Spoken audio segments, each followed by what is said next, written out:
नमस्कार दोस्तों। आज हम सेकंड लेक्चर का स्टार्टिंग करेंगे। जैसे कि लास्ट लेक्चर में हमने फर्स्ट क्वेश्चन से लेकर 19th क्वेश्चन तक यानी कि 19 क्वेश्चनों को सॉल्व कर लिया था। आज हम 20वें क्वेश्चन से स्टार्ट करेंगे। जैसे कि क्वेश्चन है हमारा, the electron in the last orbit of an atom. जैसे कोई एटम है उसका इलेक्ट्रॉनिक क्लासिफिकेशन करें तो इलेक्ट्रॉनिक क्लासिफिकेशन कैसे करते हैं। जैसे किसी भी एटम का नंबर एटॉमिक नंबर 14 है, एटॉमिक नंबर 14 है, तो उसका क्लासिफिकेशन कैसे होगा। 2, 8, 18,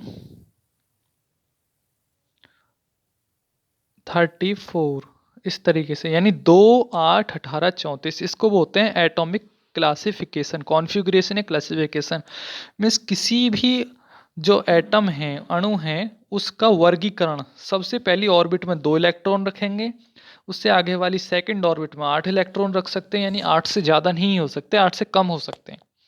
तीसरी ऑर्बिट में 18 इलेक्ट्रॉन और चौथी ऑर्बिट में 34 इलेक्ट्रॉन आ सकते हैं। मीन्स ऐसे, जैसे first orbit, second orbit, third orbit. Means पहली जो ऑर्बिट है, पहली ऑर्बिट में केवल दो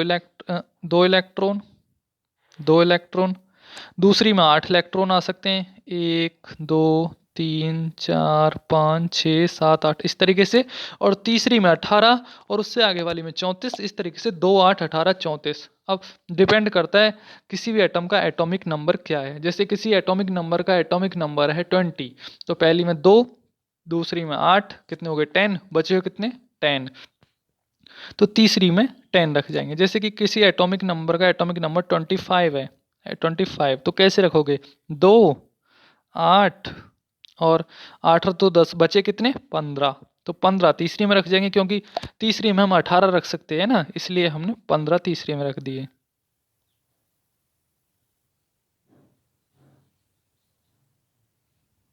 अब देखते हैं क्वेश्चन को। अब हम क्वेश्चन पे आते हैं। हमने एटॉमिक कॉन्फ़िगरेशन तो सीख लिया कि क्लासिफिकेशन कैसे होता है किसी एटम्स का। तो क्वेश्चन है, the electron in the last orbit of an atom, यानी कि किसी भी एटम की आखिरी जो लास्ट वाली ऑर्बिट होती है, सबसे बाहर वाली आउटर मोस्ट ऑर्बिट, उसके जो एटम हैं उनको क्या किस नाम से जाना जाता है। तो मैं आपको बता दूं, उनको जाना जाता है वैलेंस इलेक्ट्रॉन के नाम से। वैलेंस इलेक्ट्रॉन, या उन्हीं को कह सकते हैं फ्री इलेक्ट्रॉन। जैसे कि क्वेश्चन नंबर 21 है।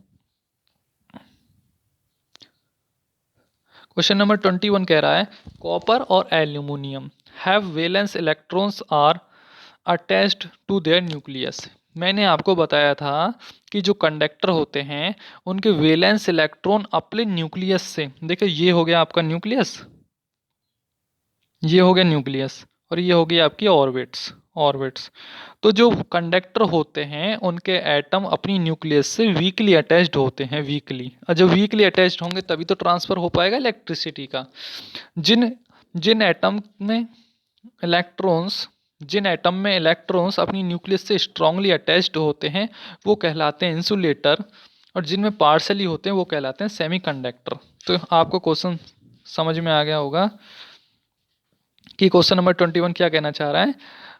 Copper and aluminium have valence electron are weakly attached, क्योंकि ये कंडक्टर होते हैं ना, कॉपर और एल्युमिनियम तो कंडक्टर हैं। इंसुलेटर होते तो स्ट्रांगली हो जाता, सेमीकंडक्टर होता तो पार्शली हो जाता, इसलिए यह क्वेश्चन आ जाएगा वीकली अटैच्ड। क्वेश्चन नंबर 22 है, which metal has weakly attached to their valence electron to nuclear part. अब मैंने जो पहले बताया समझाया वही, कंडक्टर वीकली अटैच्ड होता है, इंसुलेटर स्ट्रांगली अटैच्ड और सेमीकंडक्टर पार्शली अटैच्ड। तो इस क्वेश्चन का आंसर हो जाएगा कंडक्टर। क्वेश्चन नंबर 23 देखते हैं, the valence electron are so weakly attached to their nucleus. बोल रहा है कौन से चीज के जो वैलेंस इलेक्ट्रॉन है वो इक्वली अटैच्ड होते हैं अपने न्यूक्लियस पार्ट से। मीन्स कंडक्टर के होते हैं, इंसुलेटर के या कंडक्टर के, सेमीकंडक्टर के। तो दे कैन बी रिमूव और डी अटैच स्ट्रॉन्ग। अब ये कहना चाह रहा है जिस भी एटम के जो इलेक्ट्रॉन होते हैं वीकली अटैच्ड होते हैं, वो अपने इलेक्ट्रॉन्स आसानी से निकाल सकता है या स्ट्रांगली यानी मजबूती से नहीं निकाल पाता। तो इसका आंसर हो जाएगा ईजिली, यानी आसानी से डी अटैच कर सकता है, क्योंकि वो वीकली हैं भाई। जो वीकली अटैच्ड हैं, वीकली जुड़े हुए हैं, तो आसानी से निकल जाएंगे, कम फोर्स लगाना पड़ेगा हमें। क्वेश्चन नंबर 22 कह रहा है all valence electron in an atom of free electrons. कह रहा है कि जो सभी वैलेंस इलेक्ट्रॉन होते हैं, क्या वे सभी फ्री इलेक्ट्रॉन कहलाए जा सकते हैं?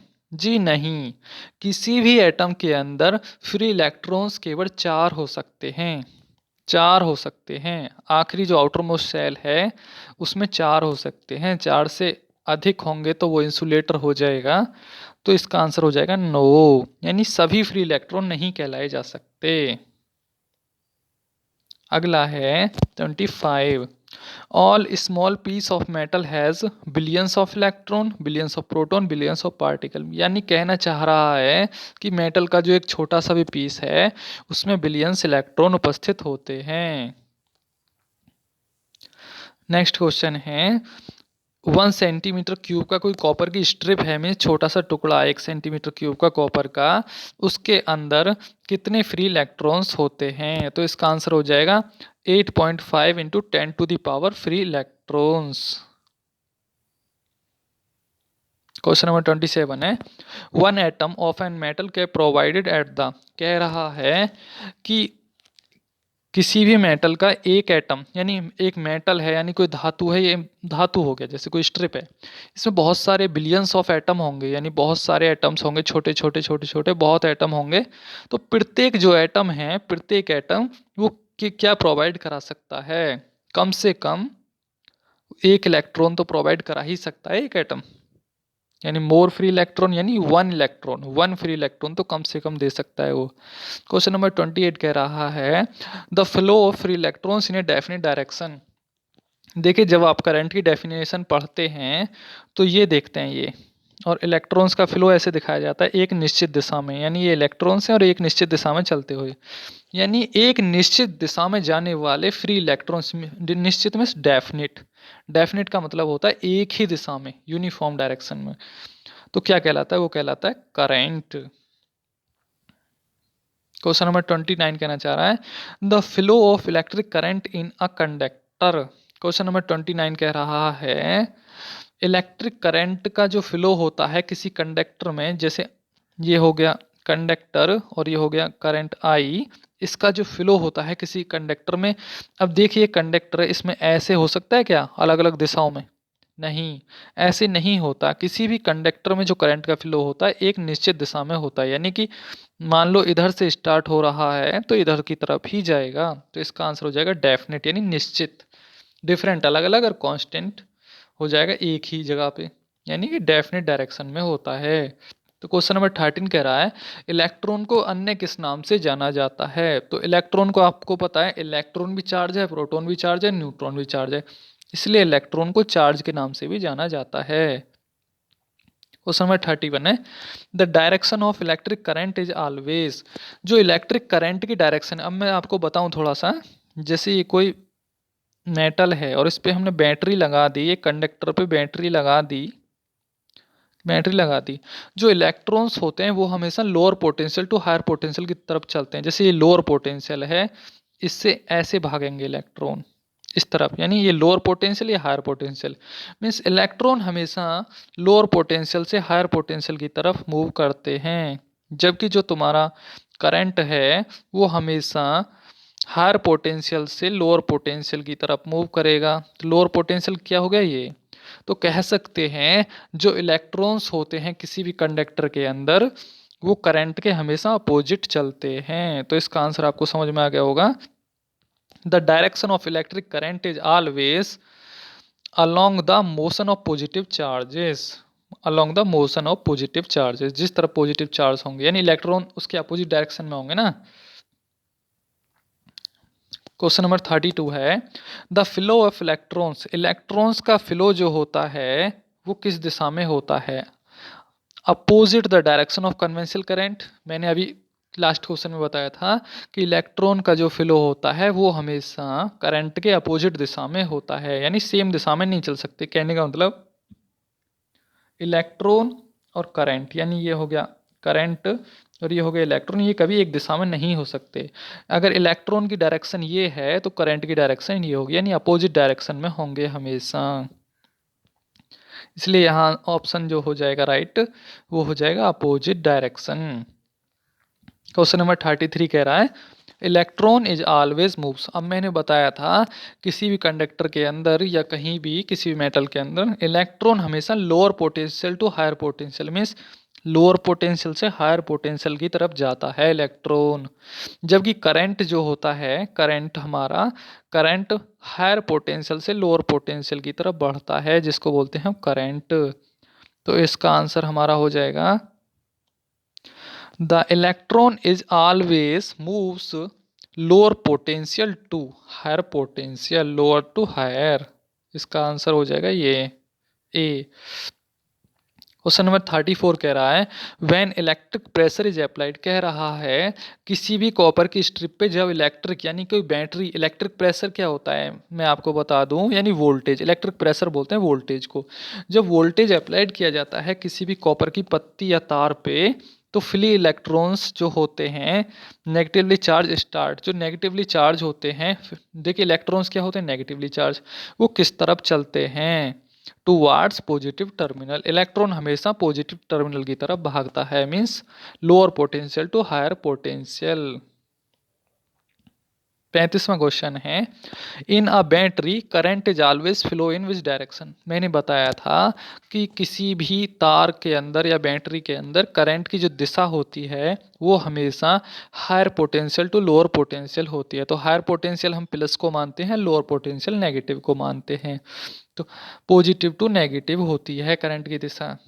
अब 36वां क्वेश्चन है जब हम कहते हैं when we say that the symbol of a battery then see two terminal, दो टर्मिनल देखते हैं तो विच टर्मिनल इज पॉजिटिव। तो मैं आपको बता दूं ये बड़ा वाला टर्मिनल पॉजिटिव होता है और छोटा वाला जो टर्मिनल होता है वो नेगेटिव का होता है। तो यहाँ ऑप्शन हो जाएगा बिग टर्मिनल इज पॉजिटिव, ठीक हो जाएगा। क्वेश्चन नंबर 37 है an electric current is caused by, यानी कॉज्ड का मतलब हो जिसकी वजह से कुछ हो रहा हो, तो कॉज्ड में होता है होना। ठीक है, जो इलेक्ट्रिक करंट होता है वो किसकी वजह से होता है, यानी इलेक्ट्रॉन के फ्लो की वजह से होता है। जैसे कोई कंडक्टर है, कोई कंडक्टर है, इसमें इलेक्ट्रॉन्स का फ्लो होगा तभी तो करंट आएगा किसी भी तार के अंदर या वायर के अंदर। The flow of electrons in a definite direction is known as electric current. 38 question है the spacing between nucleus and valence electron. अब न्यूक्लियस और वैलेंस इलेक्ट्रॉन, जैसे कि ये वैलेंस इलेक्ट्रॉन क्या हो गया, ये ऑर्बिट है, इसमें वैलेंस इलेक्ट्रॉन, ये हो गया आपका न्यूक्लियस। तो इनके बीच में जो स्पेसिंग है मीन्स डिस्टेंस है वो होती है कितनी, बहुत ज़्यादा डिस्टेंस होती है। मैंने बताया था लास्ट लेक्चर में कि किलोमीटर्स तक हो जाती है, तो वास्ट होती है, वास्ट। अब नेक्स्ट क्वेश्चन करते हैं 39 the valence electron of an atom is always weakly attached. Question क्या बोलना चाह रहा है, देखिए वैलेंस इलेक्ट्रॉन तो आपको पता है, जैसे कोई एटम है, जैसे कोई ये एटम है, एटम है, तो इसकी जो सबसे बाहरी वाली जो ऑर्बिट होता है, जैसे ये वाली ऑर्बिट है, इसको हम वैलेंस वैलेंस ऑर्बिट बोलते हैं, वैलेंस या आउटर मोस्ट ऑर्बिट। बाहरी ऑर्बिट को वैलेंस ऑर्बिट या आउटर मोस्ट ऑर्बिट के नाम से जाना जाता है। तो उसी जब आउटर मोस्ट ऑर्बिट बाहर वाली को बोला जा रहा है, यानी सबसे आउटसाइड लेयर जो है किसी भी एटम की ऑर्बिट है उसको ही बोला जा रहा है, तो उसी के अंदर वैलेंस इलेक्ट्रॉन होंगे, सीधी सी बात है। The valence electron of an atom is always weakly attached to their. Valence electron of an atom, किसी भी एटम के जो वैलेंस इलेक्ट्रॉन होते हैं वो ऑलवेज अटैच्ड होते हैं किससे, उसके न्यूक्लियस से या ऑर्बिट से। तो यहाँ आपको सोचने वाली बात है, वैलेंस इलेक्ट्रॉन बोला जा रहा है, तो वैलेंस इलेक्ट्रॉन किसके अंदर है, ऑर्बिट के अंदर। देखिए जैसे ये कोई ऑर्बिट है तो वैलेंस इलेक्ट्रॉन कहाँ है, यहाँ, और न्यूक्लियस कहाँ है, यहाँ। तो इससे तो अटैच होंगे नहीं, ऑर्बिट से तो अटैच होंगे नहीं, और अटैच किसके साथ होंगे, अटैच होंगे अपने न्यूक्लियस के साथ। यहाँ आंसर हो जाएगा न्यूक्लियस, यानी केंद्र के साथ ही तो अटैच होने हैं भाई, खुद के साथ थोड़ी नहीं कोई अटैच होता है। नेक्स्ट क्वेश्चन है तो how many number of compounds available in nature. तो आपको भी पता है कंपाउंड क्या होते हैं, कंपाउंड होते हैं जैसे कि कंपाउंड दो फार्मूलों को मिला के एक कंपाउंड का निर्माण होता है, जैसे हाइड्रोजन जैसे कि ये लिख दूँ NaCl, यानी कि Na क्या है, सोडियम, और Cl क्या है, क्लोराइड। यानी दो फार्मूलों को मिलाकर, यानी दो एलिमेंट को मिलाकर किसी एक फार्मूले का निर्माण हो तो उसको कंपाउंड का नाम दे दिया जाता है। तो इस तरीके से कंपाउंड तो बहुत सारे हैं, गिनती भी नहीं है उनकी केमिस्ट्री के अंदर या फिजिक्स के अंदर, तो इसलिए अनलिमिटेड आ जाएगा यहाँ इसका आंसर। इसका आंसर आ जाएगा अनलिमिटेड। नेक्स्ट क्वेश्चन है 41। The diameter of an atom is about, तो जो डायमीटर होता है किसी भी एटम का वो माना जाता है 10⁻⁻10 मीटर। यानी ये रफ वैल्यू है, ये याद करने वाली वैल्यू है, इसमें कोई कैलकुलेशन नहीं है। किसी भी एटम का माना जाता है 10⁻10 मीटर, या इससे थोड़ा कम भी हो सकता है, ज़्यादा भी हो सकता है, 26 तक चला जाता है, ये याद कर लेना है। क्वेश्चन नंबर 42 है, if the number of valence electron in an atom is less than 4। मैंने आपको बताया था अगर इलेक्ट्रॉन की संख्या किसी भी एटम में 4 से कम होगी तो कंडक्टर होगा, अगर निश्चित 4 होगी तो वो होगा तुम्हारा क्या कहते हैं, सेमीकंडक्टर। सेमीकंडक्टर, और 4 से घनी ज़्यादा अधिक हो जाएगी, 4 से अधिक होगी तो वो कहलाएगा तुम्हारा इंसुलेटर। यानी निश्चित 4 होगी तो हो जाएगा सेमीकंडक्टर, और 4 से कम होगी तो कंडक्टर, और 4 से ज़्यादा होगी तो हो जाएगा तुम्हारा इंसुलेटर। तो यहाँ इलेक्ट्रॉन की संख्या 4 से कम है, इसलिए कंडक्टर की श्रेणी में आ जाएगा, कंडक्टर की श्रेणी में आ जाएगा। तो क्वेश्चन नंबर 43 है, if the number of valence electron is more than 4, तो मोर देन 4 के लिए हो जाता है इंसुलेटर, मैं आपको बता चुका हूँ। क्वेश्चन नंबर 44 है, if the number of valence electron, यानी आउटर मोस्ट सेल में जो इलेक्ट्रॉन्स हैं वो 4 के बराबर हैं, तो 4 किस में होते हैं, सेमीकंडक्टर में।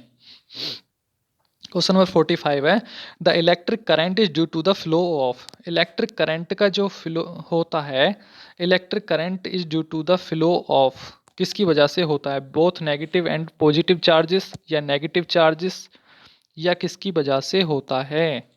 ऑप्शन ए, ऑप्शन बी या सी, देखिए कौन सा राइट है। तो इसमें ऑप्शन हो जाएगा नेगेटिव, यानी इलेक्ट्रॉन भी होते हैं और कुछ पॉजिटिव चार्ज भी होते हैं, प्रोटॉन्स, तो दोनों की वजह से होता है। यानी हम सिर्फ पढ़ते हैं the flow of electrons in definite direction, लेकिन पॉजिटिव चार्जेस का भी योगदान होता है इलेक्ट्रिसिटी के फ्लो होने में। द क्वेश्चन नंबर 46 है, the electric current in a metallic conductor is due to the flow of. Question number 46 कह रहा है किसी भी कंडक्टर में जो इलेक्ट्रिक करंट का फ्लो होता है किसी मेटालिक कंडक्टर में, due to the flow of, किसकी वजह से होता है, इलेक्ट्रॉन्स ओनली, इलेक्ट्रॉन की वजह से ही होता है। अब जैसे कंफ्यूज कर देने वाले क्वेश्चन है 45 और 46, the electric current is due to the flow of, किसके फ्लो होने की वजह से इलेक्ट्रिक करंट प्रवाह होता है, तो यहाँ ऑप्शन हो जाएगा both negative and positive. Second question बोल रहा है द इलेक्ट्रिक करंट केवल मेटालिक कंडक्टर में। देखिए ये जो क्वेश्चन है 45 और 46 कंफ्यूज करने वाले ऐसे हैं, जैसे कहीं लिक्विड लेंगे, कहीं वैक्यूम ट्यूब लेंगे, तो वहाँ तो पॉजिटिव और नेगेटिव दोनों की जरूरत होगी, जबकि केवल हम मेटालिक कंडक्टर यानी किसी तार की बात करेंगे तो इलेक्ट्रॉन की वजह से होता है, वहाँ वहाँ पॉजिटिव नहीं होता है, जबकि कोई बैटरी है तो वहाँ दोनों होंगे। तो क्वेश्चन नंबर 47 है, the electric current in a metallic, the electric current in a liquid, liquid के अंदर जो इलेक्ट्रिक करंट होता है वो किसकी वजह से होता है, तो ऑप्शन ए है electrons only, positive ions only. तो यहाँ मैंने अभी लास्ट क्वेश्चन में बताया था 45 में, तो negative and positive ions both हो जाएगा यहाँ आंसर। क्वेश्चन नंबर 48 है, electric current is a, electric current आपको स्केलर क्वांटिटी की श्रेणी में आता है। यानी इलेक्ट्रिक करंट स्केलर इसलिए होता है, इसका मैग्नीट्यूड तो होता है लेकिन डायरेक्शन नहीं होती। करंट का मैग्नीट्यूड तो होता है जैसे 4 एम्पियर 5 एम्पियर, मैग्नीट्यूड क्या होता है, मैग्नीट्यूड होता है जैसे कि काउंटिंग में लिख दिया जाए, जैसे 2 एम्पियर 3 एम्पियर, किसी गिनती की काउंटिंग में लिख दिया जाए तो उसको मैग्नीट्यूड बोलते हैं, लेकिन इसकी कोई निश्चित दिशा नहीं होती। क्वेश्चन नंबर 49 है, the billion electron pass through a cross section conductor, तो इसका जो फॉर्मूला होगा क्या होगा, इसमें पूछा है करंट, तो करंट क्या होता है, आई बराबर number of electrons upon time. तो नंबर ऑफ इलेक्ट्रॉन्स कितने हैं, the billions of electron pass through a cross section in a conductor in 10⁻³ second. ठीक है, तो इसको फॉर्मूला लगा के सॉल्व कर सकते हो, डायरेक्टली इसका आंसर आ जाता है बी 1.6 × 10⁻⁻7। इसका फुल सॉल्यूशन मैं आपको दे दूंगा पीडीएफ में। क्वेश्चन नंबर 15 है, यानी 50वां क्वेश्चन है 50। The electric current in A discharge tube containing जो डिस्चार्ज ट्यूब होती है, कोई ट्यूब है वैक्यूम ट्यूब, उसमें जो इलेक्ट्रिक करंट होता है वो किसकी वजह से प्रवाह होता है। तो उसके अंदर देखिए इलेक्ट्रॉन और पॉजिटिव आयंस, यानी इलेक्ट्रॉन तो नेगेटिव चार्ज हो गए और पॉजिटिव आयंस दोनों की वजह से होता है, यानी इलेक्ट्रॉन भी होंगे और पॉजिटिव आयंस भी होंगे। सी ऑप्शन जो था नेगेटिव एंड पॉजिटिव आयंस, इसमें नेगेटिव दे दिया था नेगेटिव, लेकिन यहाँ इलेक्ट्रॉन्स को प्रायोरिटी दी गई। क्वेश्चन नंबर 51 जो है, how long does a 50 microfarad of charge है जो पास हो रहा है a point in A circuit, is current is 15 ampere. Current है 15 एम्पियर, चार्ज है 50 माइक्रो एम्पियर, तो चार्ज का फॉर्मूला वही लगेगा, Q बराबर एनी नंबर ऑफ इलेक्ट्रॉन्स, ठीक है ना, नंबर ऑफ इलेक्ट्रॉन्स और n is the number of electrons. Charge रख दो और नंबर ऑफ इलेक्ट्रॉन्स रख दो, तो इसका आंसर आ जाता है सॉल्व करने के बाद ए 3.33 इंटू 10⁻³ सेकेंड। 52 क्वेश्चन है, the specific resistance of a wire depend upon, यानी स्पेसिफिक रेजिस्टेंस किसको बोलते हैं, हम रेसिस्टिविटी को बोलते हैं। तो किसी भी तार की रेसिस्टिविटी किस पे डिपेंड करती है, तो उसकी क्रॉस सेक्शनल एरिया पे, उसकी डायमेंशन पे या उसके मटेरियल पे, किस पे डिपेंड करती है। तो स्पेसिफिक रेसिस्टेंस जो होता है मटेरियल का, वो हमेशा मटेरियल पे डिपेंड करेगा, क्योंकि ये तीनों चीज सेम आ गई, इसलिए यहाँ ये हो गया। The quantity of charge that will be transferred by a current flow of 10 ampere, time दे रखा है और करंट दे रखा है, तो यहाँ आंसर हो जाएगा बी। फॉर्मूला लगा लीजिए Q बराबर एनी वाला या I equal to N E upon T वाला, तो फॉर्मूले से सॉल्व हो जाएगा। मैं आपको सॉल्यूशन दे दूंगा जब मैं न्यूमेरिकल कराऊंगा ना, तो मैं सारे न्यूमेरिकल एक साथ कराऊंगा। अभी मैं वन लाइनर क्वेश्चन जो थ्योरेटिकल क्वेश्चन है उसी पे फोकस ज़्यादा करूंगा। तो क्वेश्चन नंबर 54 जो है, इसका आंसर क्या होगा। करंट का फॉर्मूला, तीन फॉर्मूले होते हैं देखिए करंट के, I बराबर D Q over D T, पहला I बराबर D Q over D T, एक होता है I बराबर एन ई ओवर टी, यानी एक फॉर्मूला, दो फॉर्मूले, और एक होता है करंट का फॉर्मूला I बराबर Q अपॉन टी। यानी स्टार्टिंग के जो फॉर्मूले हैं, ये अगर उस फॉर्मूले को छोड़ दो I equal to V upon R वाले को, तो ये तीन फॉर्मूले जहां से करंट का फॉर्मूला निकल के आता है वहां होते हैं। तो अभी तीनों फॉर्मूले चेक कर लीजिए। I बराबर Q अपॉन टी भी करंट का फॉर्मूला है, बी वाला I बराबर एन अपॉन टी भी है, तीसरा I बराबर D Q upon D T भी है। यहाँ तीनों फॉर्मूले राइट हो जाएंगे। कहने का मतलब करंट के यहाँ सभी फॉर्मूले सही हैं, तो यहाँ ऑप्शन कौन सा हो जाएगा करेक्ट, डी। 55वां क्वेश्चन है, the value of one electron, तो वह एक इलेक्ट्रॉन की वैल्यू आप जानते ही हो, -1.6 इंटू 10⁻⁻19 कूलाम्ब होता है। यानी ये तो गलत है, ये गलत, ये भी गलत, ये भी गलत, यानी यहाँ प्रोटॉन की वैल्यू है, ये तो इलेक्ट्रॉन की वैल्यू होती है हमेशा -1.6 इंटू 10⁻⁻19 कूलाम्ब। अभी मैं आपको बताऊंगा। बस यहीं तक है आज का लेक्चर, और मैं कुछ एक्स्ट्रा नॉलेज दे देता हूँ आपको कि जो आपका इलेक्ट्रॉन होता है, इलेक्ट्रॉन की वैल्यू होती है -1.6 इंटू 10⁻⁻19 कूलाम्ब। प्रोटॉन की वैल्यू होती है आपकी प्लस, अब यहाँ प्लस आ जाता है, जहाँ वहाँ माइनस है एज इट इज़ वही फॉर्मूला आ जाएगा, -1.6 इंटू 10⁻⁻19 कूलाम्ब। अगर आप न्यूट्रॉन की बात करेंगे, न्यूट्रॉन की, तो यहाँ दोनों चार्ज आते हैं, माइनस भी और प्लस भी, और जब जब माइनस और प्लस आ गया तो ये कहलाया जाता है न्यूट्रल। बाकी सेम एज इट इज ये फॉर्मूला तीनों में आता है, यही वाला फॉर्मूला, -1.6 इंटू 10⁻⁻19 कूलाम याद कर लीजिए।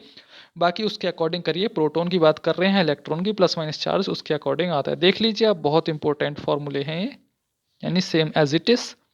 आज का लेक्चर यहीं लास्ट होता है, आगे का लेक्चर कल करेंगे।